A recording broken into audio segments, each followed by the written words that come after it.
Hello guys, welcome to another grand interesting video on your behavior channel. So today we are going to understand the modeling which will be done in order to transfer the part on a moving conveyor to a pallet which is also moving on a conveyor. Okay, so today's objective for the simulation modeling would be that we need to transfer the parts on a moving pallet. Okay, now I will just run this simulation model slowly faster, and you could look that it is not only about moving a part onto a moving pallet, but it is about moving a part on an exact moving pallet. Okay, so we are moving green color pallets with green color parts, and we are moving red color pallets with red color parts.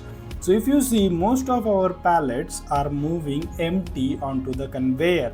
Okay, so basically in this today's modeling we are going to understand how to create this type of simulation model in Flexsim, what type of coding we need to do, what type of scripting is required, and how is the logic being created. So thanks for being with us on Behavior channel. Let us begin the modeling and simulation Flexsim. So basically, if you haven't liked our video and share it with your friends, please do like our videos and share it with your friends.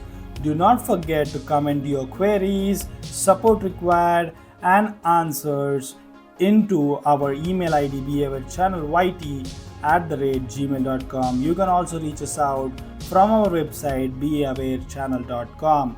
We will be very happy to support you in the projects related to simulation and industrial engineering. We are always there for you at Be Aware. So now let us start in. We have two sources at the starting. So you might know that this source is going to create the pallets, okay, and this source is basically creating the boxes, that is our parts in our case. Okay, so if you look at the source of the parts, what I am doing, if I just open this code, you will be able to see that I am basically assigning the type to the part. So basically there are two types of parts, part type 1 and part type 2. So if you see, that is what I am assigning here, and I am assigning color based on the part type. So for you it will be easy if you open this. So when we select this, what I am doing is I am basically assigning the label type to the item, okay, which is going to be an object which is to be on exit from this source, and I am applying a D-uniform distribution to create type 1 and type 2 for a current stream. Now when we see for setting a object color, what I am telling is when my item dot type is going to be 1, I need to color it red. When it is 2, I need to color it green. So basically we already have those options in here. So when we go here on entry, if you put in, I'll just show you for on exit. You go in here in visuals, you can set object color by case, and basically on creation you can also control the data where you can set the label as well as you can set the label and the color. So for a sec I'm just closing this on exit. Now these parts basically come on this conveyor, these pallets come on the conveyor, and now we have a control point in here. Okay, this decision point which is available on the conveyor is basically going to decide that when I need to travel this part onto the fixture or pallet. So now let us go in the decision, okay, points properties. So what we have done is we have assigned a trigger on arrival. I am basically going to stop the item, okay, and basically I'm going to set the item, the label. I'm going to basically set the label to the current that is in a decision point. So basically in the decision point itself, I'm going to set up a label named as stopped item, and the value for that would be basically the details of the item. So that is what is mentioned here. So we are stopping the item and we are filling the details of that item on this decision point label. Okay, so that is what this code says, and then we are going to set the value of that to null on reset. these two decision points are basically center port connected, and hence they can talk to each other based on the code we can have. So if you see now in this code, we might have used somewhere where we are going to tell the center object. So this code is basically going to direct or basically going to collect the information from the center connected object.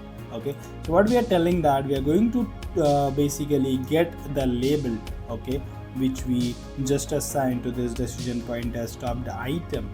Okay, if we are having a stopped item, we are going down and basically we are going to find out that what is my content item. Okay, basically if my palette has a part or not, and then basically we are going to identify whether I am having this label matching to my part label.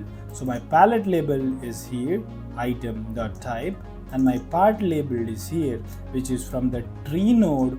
Basically we are this tree node to move, we are getting a label, that is we are getting the details of the item assigned as tree node here, and we are finding out the type of that item, that is part label. So we are here checking two conditions, one whether I have a palette has a part or not, okay, and another that is basically my palette and part label are same. If those are same and we are satisfying this condition, I just go in and I am going to move my stopped item, okay, onto the item, and item here is my palette. Okay, so this comes in here. Here is the item. As this is DP3's item, it would be palette. For this DP, the item would be part. So I'm just moving my part onto the palette, and then I'm setting my label of this decision point that my stopped item is now moved, make it null, and set the location of my moved item onto the palette. Now once this is done, what will happen is my part, okay, I'll just show you slowly. So first this label will be updated based on the part, okay, which is stopped. So I'll just show you.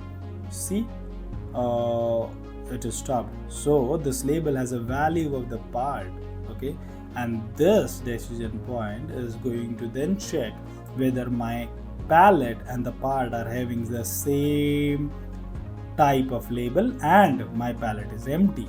So if both conditions satisfies, it moves the palette and part on together, and then they start moving ahead. Now they have came in ahead.